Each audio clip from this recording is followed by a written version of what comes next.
उत्तर प्रदेश के एक छोटे से गांव में रहने वाली प्रीति एक होनहार और मेहनती लड़की थी।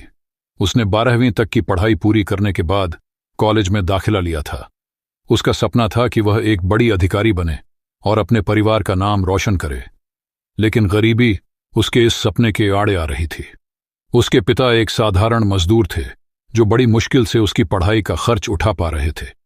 एक दिन गांव के एक बड़े जमींदार ने बाजार में जाते हुए प्रीति को देखा।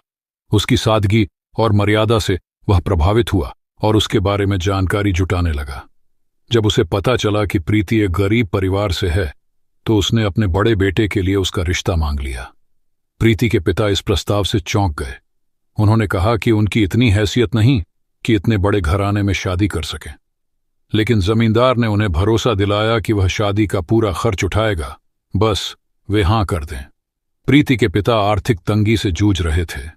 उन्होंने सोचा कि बिना दहेज दिए उनकी बेटी की शादी एक अच्छे परिवार में हो रही है, तो इससे अच्छा और क्या होगा।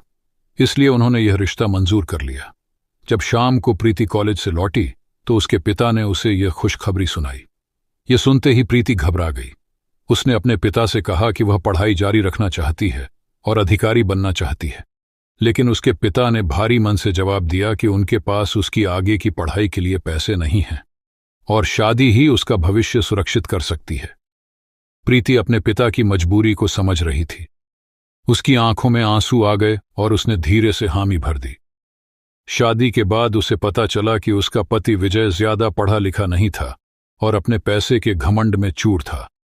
उसने कभी किसी की इज्जत नहीं की थी, इसी कारण उसकी पहले शादी नहीं हो पाई थी।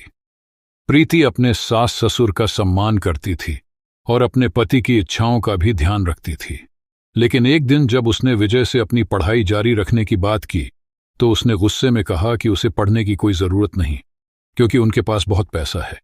यह सुनकर प्रीति को बहुत दुख हुआ, लेकिन उसके देवर अमित, जो अभी बीए में पढ़ रहे थे, से उसकी अच्छी बनती थी।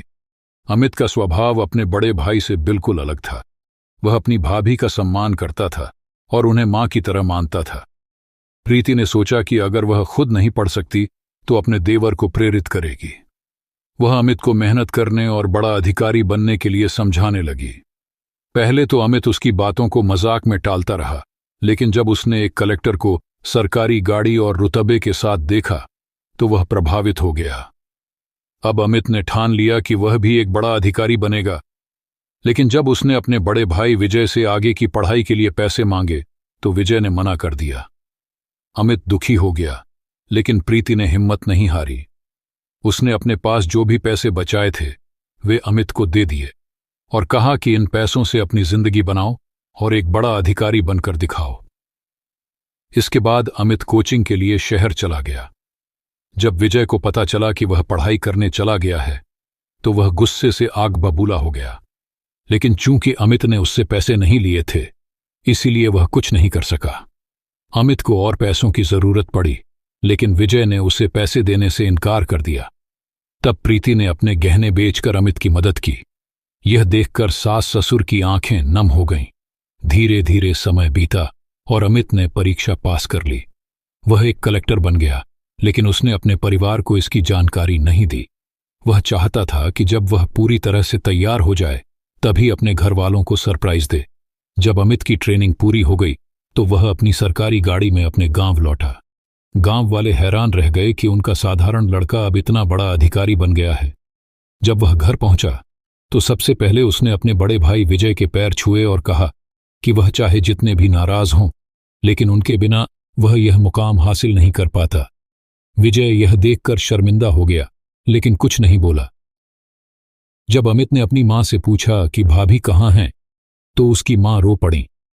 उन्होंने बताया कि विजय ने क्रोध में आकर प्रीति को घर से निकाल दिया था। यह सुनते ही अमित का खून खौल उठा। उसने विजय का हाथ पकड़ा और उसे बाहर ले जाकर कहा कि आज अगर घर में इज्जत है तो सिर्फ भाभी की वजह से। अगर भाभी नहीं होती तो वह कभी अधिकारी नहीं बन पाता। विजय का अहंकार चकनाचूर हो गया। उसने शर्मिंदा होकर अपनी गलती मानी और प्रीति को वापस लाने का फैसला किया। अमित तुरंत प्रीति के मायके गया और उसे वापस लाया।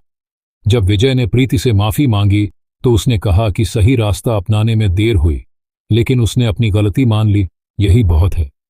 इसके बाद पूरे परिवार ने खुशी खुशी एक नई शुरुआत की। विजय भी बदल गया और अपने भाई के साथ गर्व महसूस करने लगा। धन्यवाद।